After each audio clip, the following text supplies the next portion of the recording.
이런 가운데 양승태 사법농단 공동대응 시국회의가 오늘 기자회견을 열고 2차 탄핵 대상 법관 명단을 발표했습니다. 모두 10명이 탄핵 대상 명단에 올랐는데 어떤 판사들이고 왜 올랐는지 전해드립니다. 김태현 기자가 기자회견 현장을 취재했습니다. 먼저 법관의 꽃이라는 고법 부장판사급에선 모두 5명이 탄핵 대상 명단에 올랐습니다. 임성근, 신광열, 조한창, 윤성원, 이진만 고법부장 이렇게 5명입니다. 이 가운데 임성근, 신광열, 조한창 3명은 모두 서울중앙지법 형사수석부장, 서울행정법원 수석부장 등 일선법원 수석부장을 지냈습니다.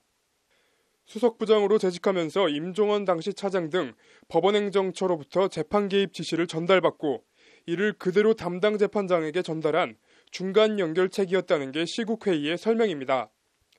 시국회의는 이에 대해 이들은 법원행정처 지침이 각급 법원 담당 재판장으로 내려가는 파이프라인 역할을 수행하였다.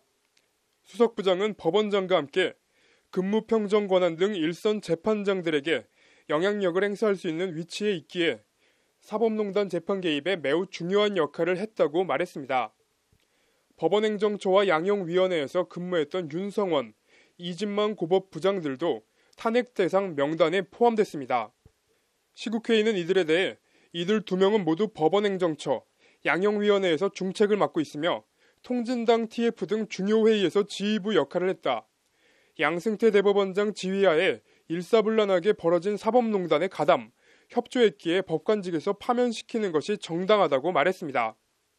책임을 져야 될 이 많은 판사들이 솜방망이 징계 외에 제대로 책임을 지지 않고 여전히 계속 법관으로 남아서 재판을 하고 있는 이 상황이 해결되고 있지 않기 때문이라고.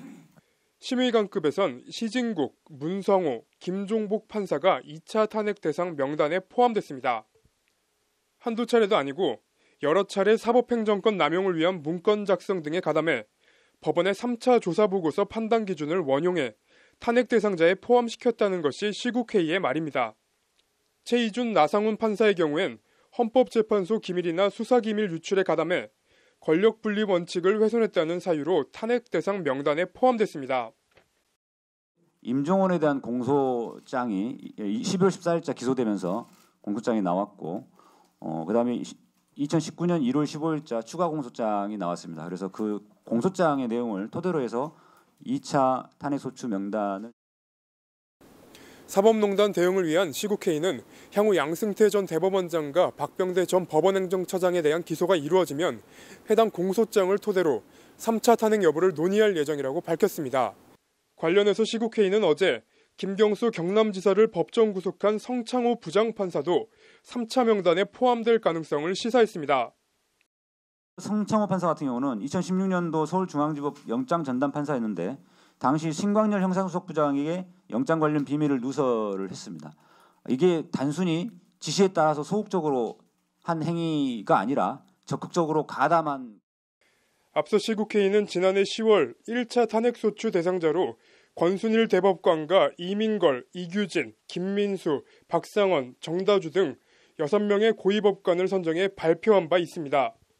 더불어민주당이 법관 탄핵 실력 행사에 돌입할 뜻을 밝힌 가운데 시국회의 발표 명단이 실제 탄핵 추진으로 이어질지 주목됩니다. 법률방송 김태현입니다.